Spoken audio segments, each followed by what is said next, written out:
तो देखो, ये तो इसका तो डिसएडवांटेज हो गया या फिर ड्रॉबैक हो गया सैलिएंट पोल का।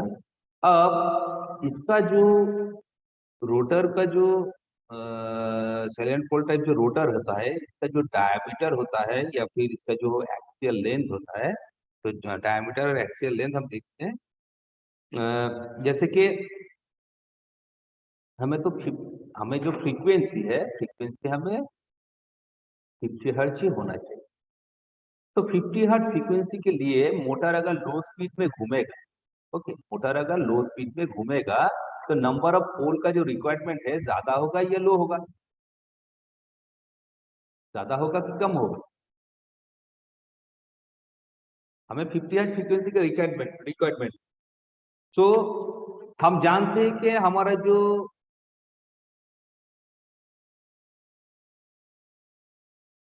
n is equal to 120 F by P ऐसा होता है। तो एफ क्या होता है? N P by 120। अब बताओ तो 50 हर्ट्ज फ्रीक्वेंसी के लिए अगर मान लो कि 50 हर्ट्ज फ्रीक्वेंसी हमें जनरेट करना है, तो हमारा नंबर ऑफ पोल, स्पीड अगर कम होगा तो नंबर ऑफ पोल ज्यादा होगा कि कम होगा?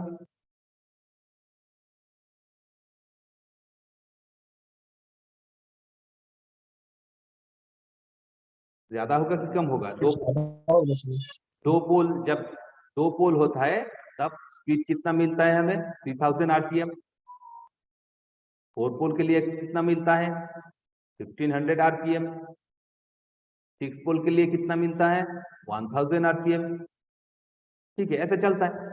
अब स्पीड ज्यादा होगा तो हमारा पोल, नंबर ऑफ पोल्स कम होता है। स्पीड कम होगा तो नंबर ऑफ पोल्स ज्यादा होता है। और सैलिएंट टाइप का जो पोल होता है, सैलिएंट टाइप जो रोटर होता है, वो हम 120 से 400 आरपीएम में लगाते हैं। तो स्पीड में अगर 50 हर्ट्ज फ्रीक्वेंसी को जनरेट करना है तो नंबर ऑफ पोल जो है वो ज्यादा लगेगा। ठीक है। Low speed motor always a large diameter to provide a necessary space for the pole. ठीक है। तो number of pole, we must use a large number of poles on the rotor of slow speed alternator। Slow speed alternator के लिए हमें ज्यादा पोल देना पड़ता है। ठीक है। हाई स्पीड के लिए बहुत कम होता है। तो ज्यादा पोल अगर लगाना पड़ेगा तो इसका जो डायमीटर का स्पेस होगा वो क्या होगा? डायमीटर लार्ज होगा। तो इस टाइप का जो मोटर होता है, इसका जो डायमीटर होता है, ये बात याद रखना, सैलिएंट पोल टाइप रोटर है large diameters and short axial।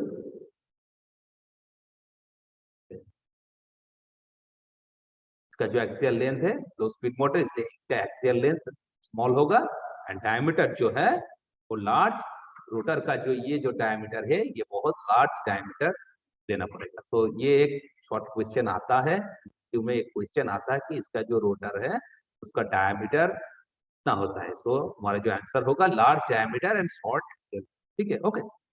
तो ये हो गया हमारा सैलिएंट पोल टाइप रोटर। अब दूसरा जो है वो क्या होता है? वो सिलिंड्रिकल टाइप होता है, और उसको हम क्या कहते हैं? नॉन सैलिएंट नॉन सैलिएंट पोल टाइप। तो हम नॉन सैलिएंट पोल टाइप, ठीक है। तो एक बार देख लेते हैं नॉन सैलिएंट पोल टाइप रोटर जो है वो कैसा दिखता है।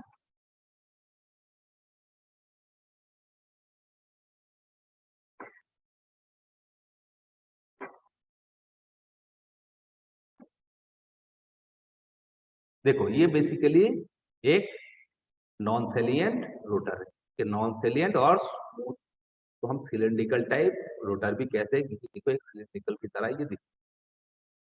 Okay, so this rotor is made of smooth solid force seal. ठीक है। ये जो रोटर, यहाँ पर रोटर को देख लो, यहाँ पर अंदर क्या होता है? ये एक्साइटर रहता है। एक्साइटर जो फील्ड वाइंडिंग को एक्साइट करते हैं। और इसका जो आउटर पेरीफेरी है, आउटर पेरीफेरी में देखो स्लॉट्स है, और इन स्लॉट में क्या है, वाइंडिंग है, यहाँ पर वाइंडिंग प्रेस किया जाता है, रोटर वाइंडिंग को, और यहाँ से डीसी सप्लाई को प्रोवाइड करते हैं, ठीक है, for exciting the rotor winding, ठीक है। तो ये बेसिकली एक सिलेंड्रिकल टाइप रोटर है, ठीक है। तो आप देखते हैं सिलेंड्रिकल टाइप रोटर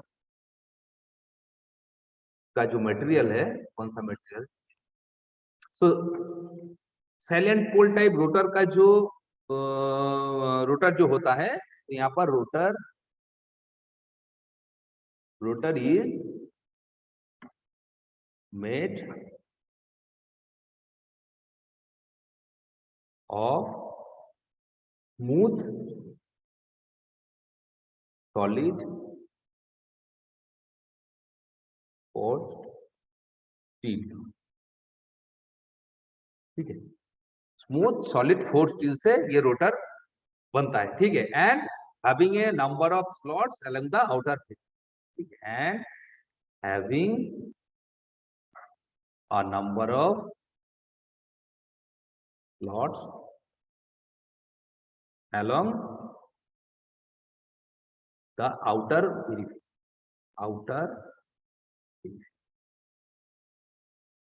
हमने देखा है आउटर पेरीफेरी में फील्ड वाइंडिंग को, आउटर पेरीफेरी का जो स्लॉट्स है वो उसके अंदर हम फील्ड वाइंडिंग को प्लेस करते हैं, ठीक है। एंड यहाँ पर भी क्या होता है, स्लिप रिंग के थ्रू हम वहां पर सप्लाई देते हैं, डीसी सप्लाई या फिर एक्साइटर से हम क्या करते हैं, उस फील्ड वाइंडिंग को एनर्जाइज करते हैं, ठीक है। एंड यहाँ पर देखो, यहाँ पर इसको नॉन सैलिएंट पोल क्यों कहते हैं, because they do not project out from the rotor surface, they do not project out from the rotor surface. Salient में हमने देखा कि वो रोटर सरफेस से प्रोजेक्ट आउट है, यहाँ पर प्रोजेक्ट आउट नहीं होता है, ये पूरा सिलिंड्रिकल की तरह दिखता है, इसलिए इसको नॉन सैलिएंट और सिलिंड्रिकल टाइप रोटर कहते हैं। और बेसिकली ये जो रोटर होता है, ये हाई स्पीड के लिए यूज किया जाता है, ये बात याद रखना। तो सिलिंड्रिकल टाइप रोटर हम हाई स्पीड ऑल्टरनेटर में यूज करते हैं, ठीक है, हाई स्पीड ऑल्टरनेटर। तो हाई स्पीड ऑल्टरनेटर मतलब कि मान लो कि इसका 10,000 से 3000 आरपीएम वाला जो मोटर होता है, इतना स्पीड से जो 15,000 टू 3000 आरपीएम का जो रोटर होता है, ठीक है, उस रोटर को हम हाई स्पीड में यूज करते हैं, ठीक है। ये basically high speed rotor. And ये जो ऑल्टरनेटर है, इस ऑल्टरनेटर का जो प्राइम मूवर है, मतलब इसको कौन ड्राइव करता है, इसको ड्राइव करते हैं बेसिकली स्टीम टरबाइन, ओके, याद रखना। तो बेसिकली क्या कर steam turbine drive in by steam turbine, okay, steam turbine and use non salient type rotor, non salient type rotor. और इसको इसको क्या कहते हैं, ये जो हाई स्पीड वाला ऑल्टरनेटर, इसको इसको also also called turbo alternator, इसको टार्बो अल्टरनेटर भी कहते हैं, टार्बो अल्टर। तो बेसिकली ये टार्बो अल्टरनेटर कहाँ पर रहता है, जहां पर स्टीम पावर प्लांट है। तो स्टीम पावर प्लांट हमने देखा है, बहुत सारा पावर प्लांट होता है, जैसे डीबीसी का होता है, एनटीपीसी का पावर प्लांट है, थर्मल पावर प्लांट जो होता है, वहां पर स्टीम टरबाइन से अल्टरनेटर को ड्राइव किया जाता है, ठीक है। मतलब वहां पर प्राइम मूवर जो होता है वो स्टीम टरबाइन होता है, स्टीम टरबाइन से अल्टरनेटर को ड्राइव किया जाता है, ठीक है। और उस टाइप का अल्टरनेटर जो है उसको हम क्या कहते हैं, उसको हम टर्बो अल्टरनेटर भी कहते हैं। ये भी एक एमसीक्यू क्वेश्चन आता है, सो ये टर्म को याद रखना कि स्टीम पावर प्लांट में किस टाइप का अल्टरनेटर हम यूज करते हैं। उस अल्टरनेटर का नाम है टर्बो अल्टरनेटर। का जो स्पीड होता है 15,000 से 1500 से 3000 आरपीएम में ये घूमता है, ठीक है। तो 1500 टू 3000 आरपीएम में अगर ये मोटर घूमेगा तो इसका नंबर ऑफ पोल्स कितना होगा बताओ तो, इसका नंबर ऑफ पोल कितना होगा, 2 4 पोल। ठीक है, इसका नंबर ऑफ जो पोल होता है, एक तो 2 होता है, 2 पोल 300 आरपीएम में घूमेगा, और 4 पोल हम 1500 आरपीएम मोटर के लिए 4 पोल यूज करते हैं। ठीक है, तो बेसिकली टर्बो अल्टरनेटर जो होता है उसका जो नंबर ऑफ पोल्स होता है 2 से 4। ठीक है, तो ये भी एक एमसीक्यू वाला क्वेश्चन है। ठीक है, इसे भी याद रखना। सो अब देखो यहाँ पर नंबर ऑफ पोल कम है, तो इसका जो डायमीटर होगा वो डायमीटर लार्ज होगा कि स्मॉल होगा? डायमीटर लार्ज होगा कि स्मॉल होगा, बताओ।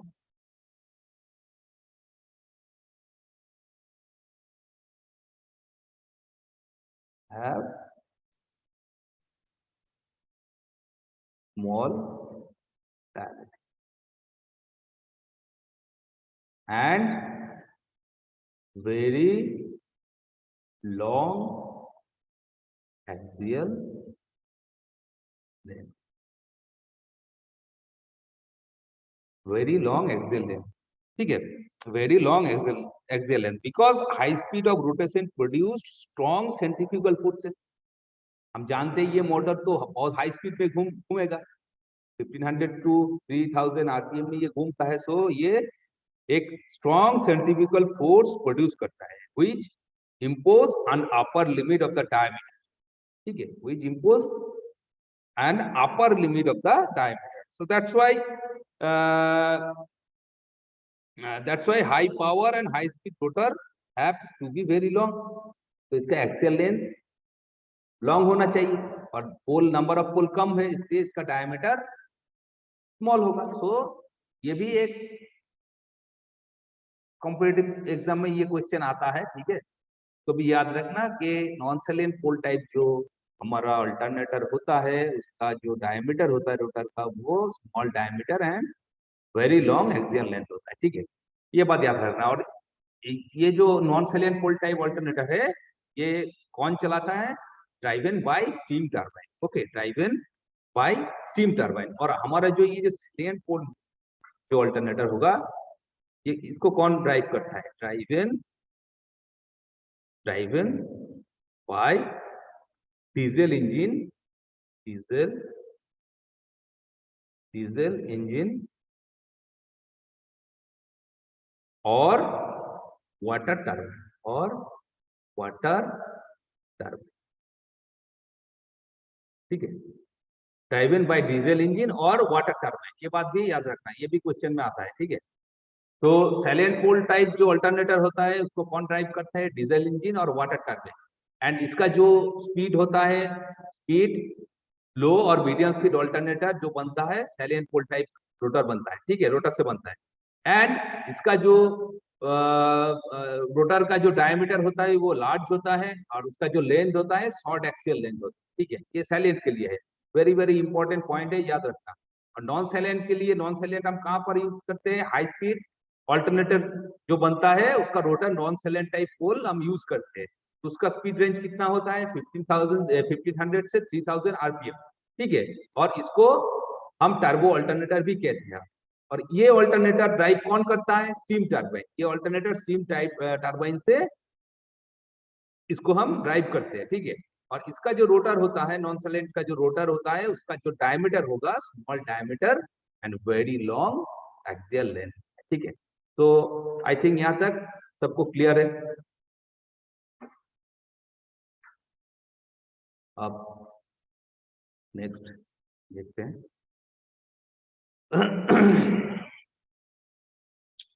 नेक्स्ट देखते हैं अल्टरनेटर का जो ऑपरेशन होता है। तो अल्टरनेटर का ऑपरेशन मैंने बता ही दिया एक बार।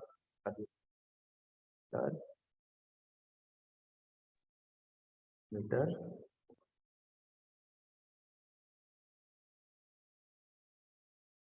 अल्टरनेटर ऑपरेशन, तो जैसे कि हमने बताया कि rotor winding is energize from the DC exciter. तो मान लो कि यहाँ पर हम दो वाइंडिंग ले लेते हैं, जैसे कि एक हमारा हो गया रोटर वाइंडिंग,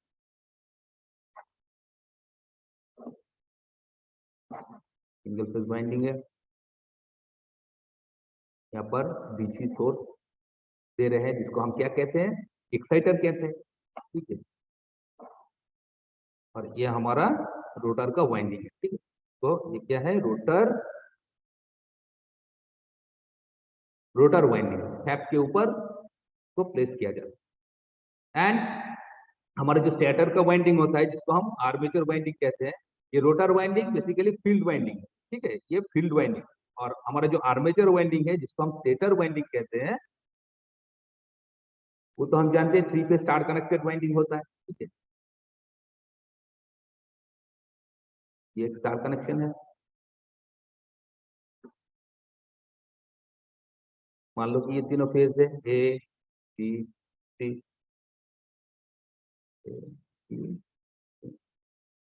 तो ए टेस्ट बी टेस्ट, ठीक। तो ये बेसिकली क्या होगा, ये एक स्टेटर वाइंडिंग, ठीक है, स्टेटर वाइंडिंग।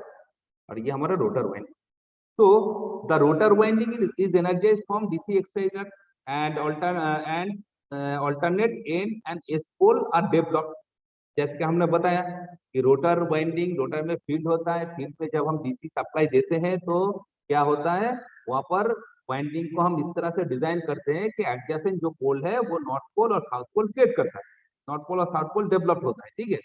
अब देखो, अब जब रोटर घूमेगा, मतलब कि प्राइम मूवर से हम रोटर को मान लो कि घुमा रहा, रोटर को ड्राइव कर रहे हैं, ठीक है। तो रोटर जब घूमेगा, जब ऑल्टरनेटर स्टार्ट हो जाएगा, तब क्या होगा, stator conductor are cut by magnetic flux of the rotor poles. तो रोटर का क्या काम है, फ्लक्स को प्रोड्यूस करना। तो ये फ्लक्स प्रोड्यूस करेगा, और फ्लक्स प्रोड्यूस करेगा तब क्या होगा, रोटर और स्टेटर के बीच एयर गैप है, वो एयर गैप क्रॉस करके हमारा स्टेटर कंडक्टर को काट करेगा। तो रोटर कंडक्टर का मैग्नेटिक फ्लक्स जब स्टेटर कंडक्टर को काट करता है, तो हम जानते हैं कि according to Faraday law, electromagnetic induction theory जो कहता है, यहाँ पर एक क्या होता है, यहाँ पर एक ईएमएफ इंड्यूस्ड होता है। तो EMF induced in the armature conductor due to electromagnetic induction. Okay, तो यहाँ पर एक ईएमएफ इंड्यूस्ड हो गया।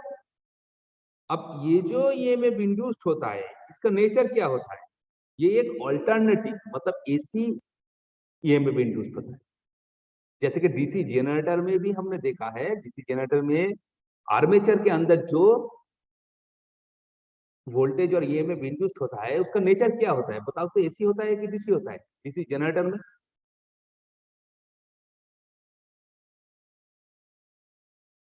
बताओ तो।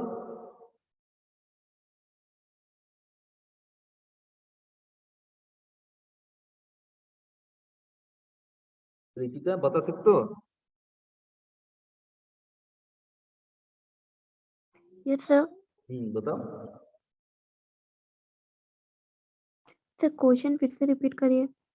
क्वेश्चन यही है कि डीसी जनरेटर में, जनरेटर का जो आर्मेचर है, जहां पर ईएमएफ इंड्यूस होता है, उस ईएमएफ का जो नेचर होता है वो एसी होता है कि डीसी होता है डीसी जनरेटर में?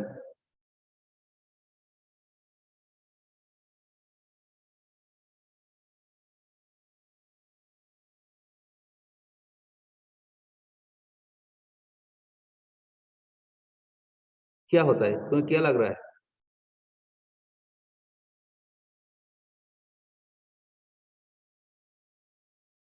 याद है?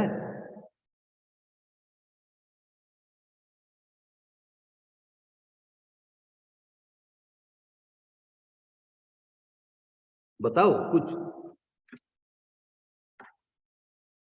पता है कि नहीं है? No sir. अच्छा, छोड़ो, तुमको पता है?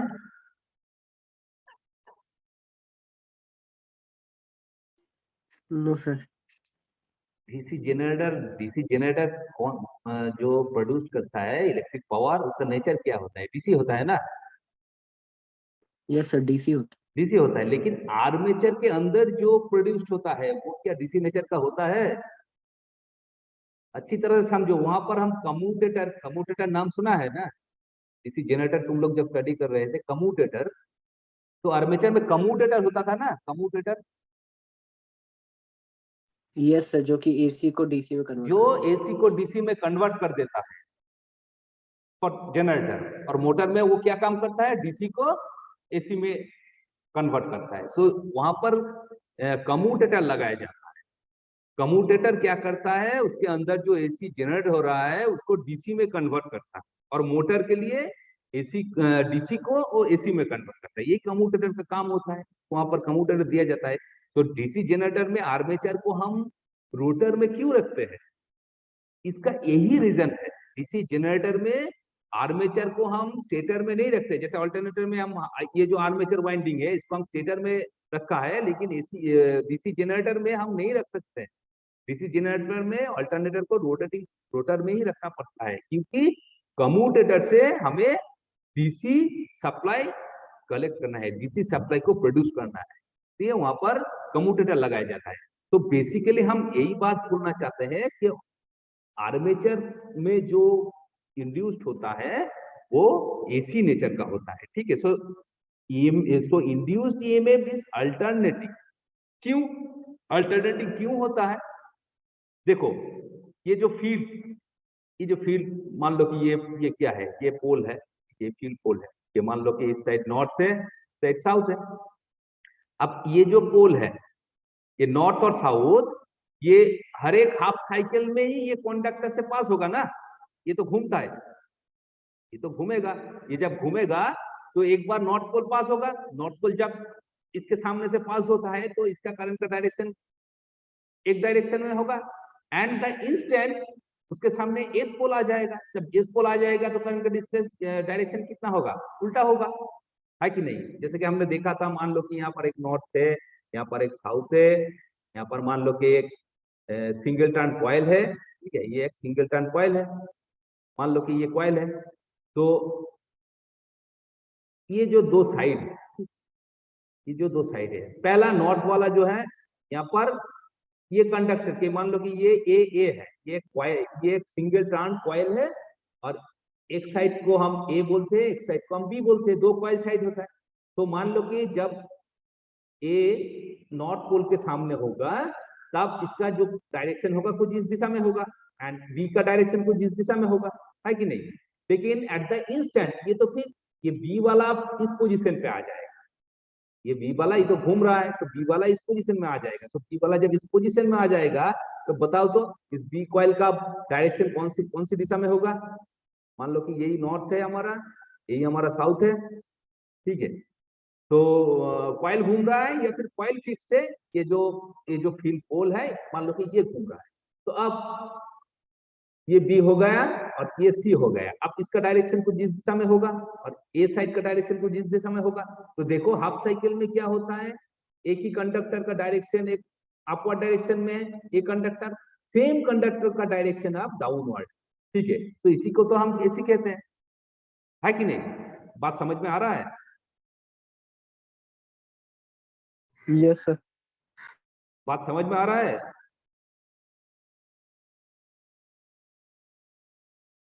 कि हाँ या ना बोलो। Yes sir. डीसी जनरेटर में हमने देखा कि एक एन होता है, एक एस होता है कि नहीं। तो देखो ये तो फ्लक्स का डायरेक्शन हो गया, तो फ्लक्स का डायरेक्शन हो गया। अब मान लो कि यहाँ पर एक कॉइल है, तो मान लो कि ये हमारा एक कॉइल है।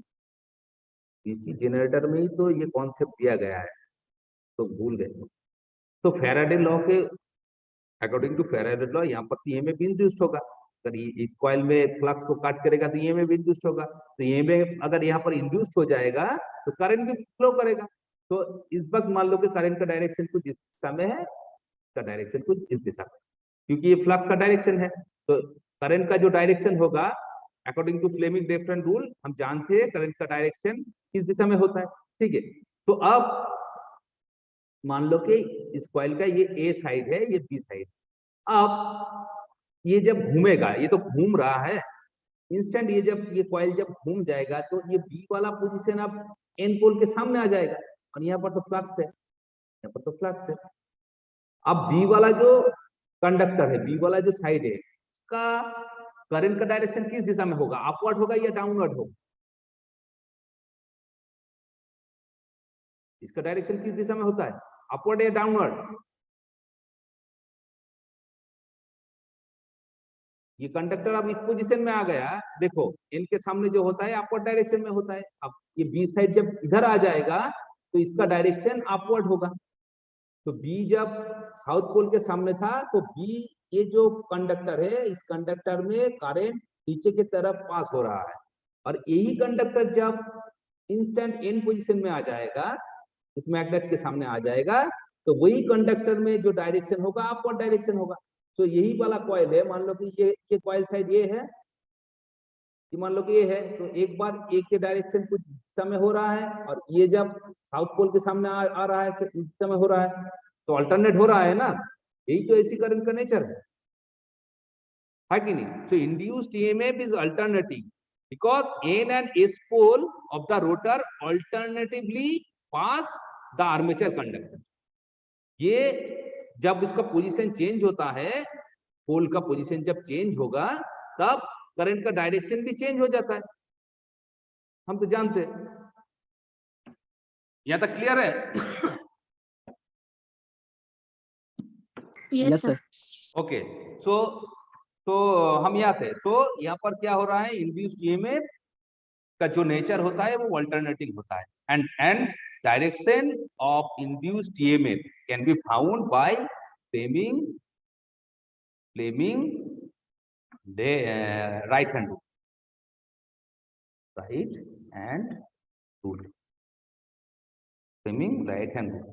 ठीक है, यहाँ पर दो थ्योरी काम कर रहा है, एक तो Faraday loss of electromagnetic induction के थ्रू यहाँ पर ईएमएफ, यहाँ पर इस कॉइल में ईएमएफ इंड्यूस हो रहा है, और उस ईएमएफ को डायरेक्शन को फाइंड करने के लिए हमें फ्लेमिंग राइट हैंड रूल को यूज करना पड़ा। तो फ्लेमिंग राइट हैंड वाला जो रूल है उससे हम इस ईएमएफ का जो डायरेक्शन है उस डायरेक्शन को हम फाइंड करते हैं। ठीक है, तो ये बेसिकली इसका ऑल्टरनेटर का ऑपरेटिंग प्रिंसिपल है। ठीक है, अब देखते हैं, यहाँ पर देखो फ्रीक्वेंसी जनरेट हो रहा है। ठीक है, फ्रीक्वेंसी जनरेट हो रहा है, सो फ्रीक्वेंसी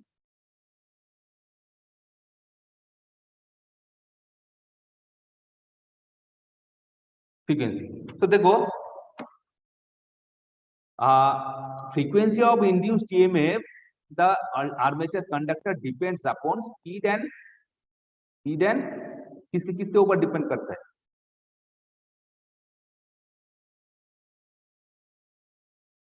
किसके ऊपर डिपेंड करता है?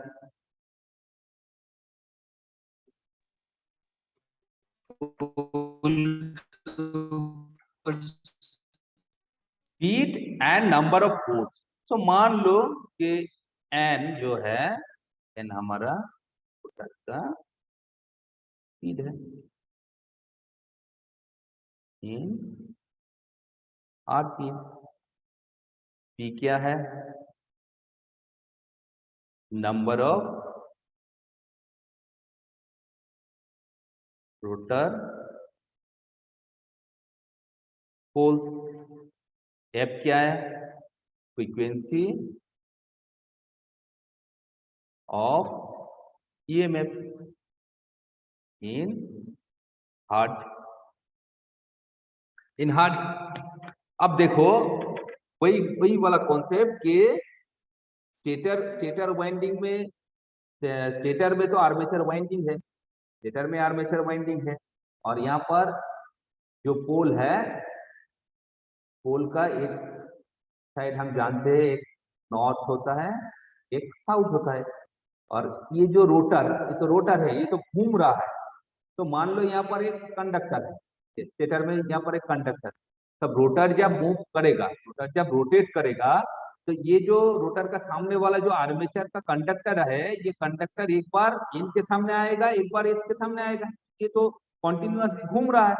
तो अभी यहाँ पर एन है, आफ्टर हाफ साइकिल ये एस यहाँ पर आ जाएगा, और एन नीचे की तरफ आ जाएगा, ये घूम रहा है। तो एक कंडक्टर जो है वो क्या होता है, एक बार एस पोल के सामने आता है, एक बार साउथ पोल के सामने आता है, एक बार नॉर्थ पोल के सामने आता है। ठीक है, starter conductor that is successively swept by the N and S pole of the rotor.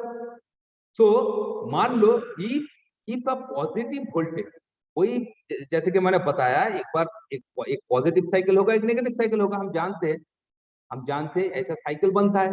क्यों बनता है? एक बार करंट का डायरेक्शन इस दिशा में होता है, उसी नेक्स्ट हाफ साइकिल में उसी कंडक्टर में करंट का डायरेक्शन इस दिशा में होता है, जैसे कि हमने बताया वो वाला कॉन्सेप्ट। ये जो कंडक्टर होता है तो यहाँ पर एन है, यहाँ पर एस है, तो ये जो ए साइड है ये बी साइड है, तो ए साइड का जो कंडक्टर होता है जब एन के सामने आता है तो इसका डायरेक्शन इस दिशा में होता है। अब एट द इंस्टेंट ये पोजीशन अब यहाँ पर आ जाएगा। मान लो कि आप एस यहाँ पर आ गया, एस यहाँ पर आ गया और एन यहाँ पर है, ठीक है, ये रोटर घूम रहा है। अब एस का पोजीशन यहाँ पर है, एन का पोजीशन यहाँ पर है, तब क्या होगा?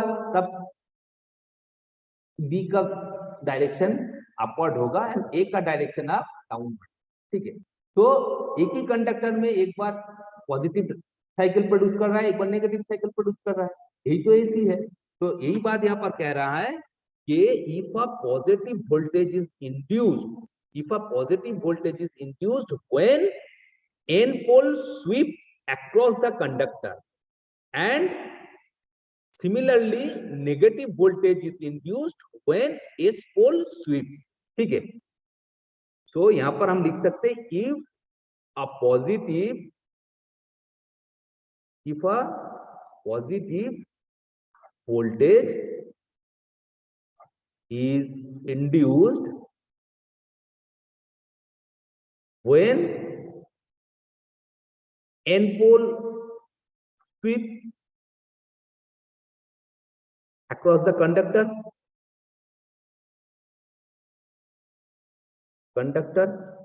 and similarly negative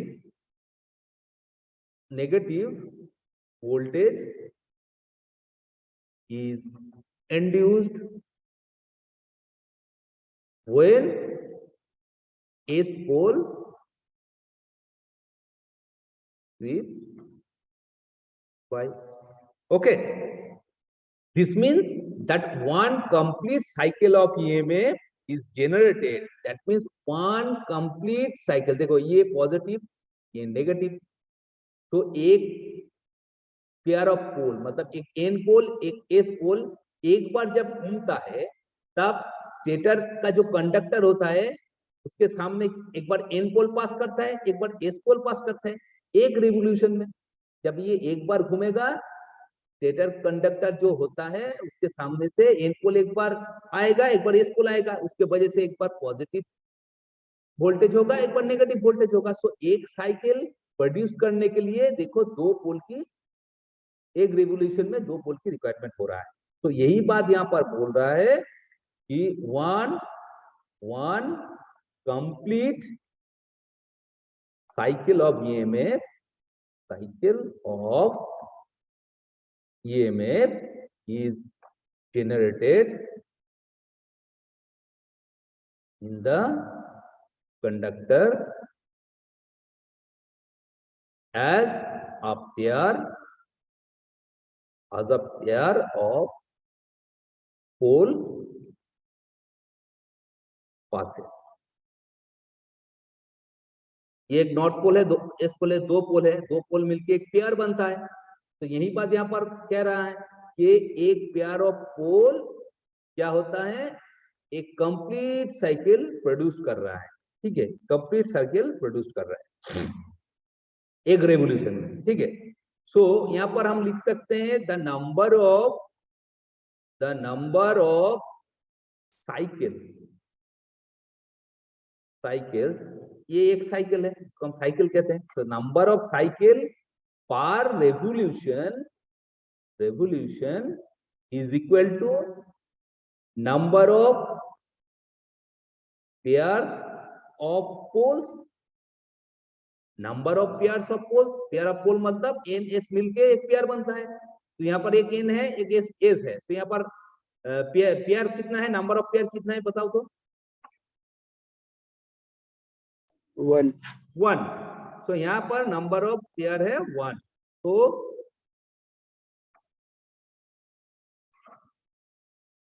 E by इसको 2 कहते हैं, ठीक है। Number of pole divided by 2, यही तो number of pair of pole होता है। तो नंबर ऑफ साइकिल, अच्छी तरह से समझो, number of cycle per revolution जो होता है कितना होता है, P/2। यहाँ पर अगर 2 पोल होगा तो नंबर ऑफ साइकिल कितना बनेगा, एक रेवोल्यूशन के लिए एक। अगर नंबर ऑफ पोल मान लो कि 4 है, यहाँ पर मान लो कि और भी एक एस है और यहाँ पर मान लो कि n है, नंबर ऑफ पोल 4 है, तो एक ही कंडक्टर, स्टेटर कंडक्टर क्या होगा, एक रेवोल्यूशन में देखो 4 पोल इसके सामने से क्रॉस कर रहा है, तो 4 पोल के लिए कितना होगा, कितना साइकिल प्रोड्यूस होगा बताओ तो। जब ये रोटर जब एक बार घूमेगा, एक बार घूमने से यहाँ पर कितना साइकिल प्रोड्यूस होगा 4 पोल के लिए, 2 cycles. 2 साइकिल, तो 2 साइकिल प्रोड्यूस होगा। तो यहीं पर देखो, अगर नंबर ऑफ पोल 4 कर दो तो number of cycle per revolution 2 हो जाएगा, ठीक है। तो इसको हम कहते हैं number of cycle per revolution is equal to number of pair of pole. यहीं तक बात क्लियर है। अब number of revolution per second, इसको हम क्या कहते हैं, number of revolution per second.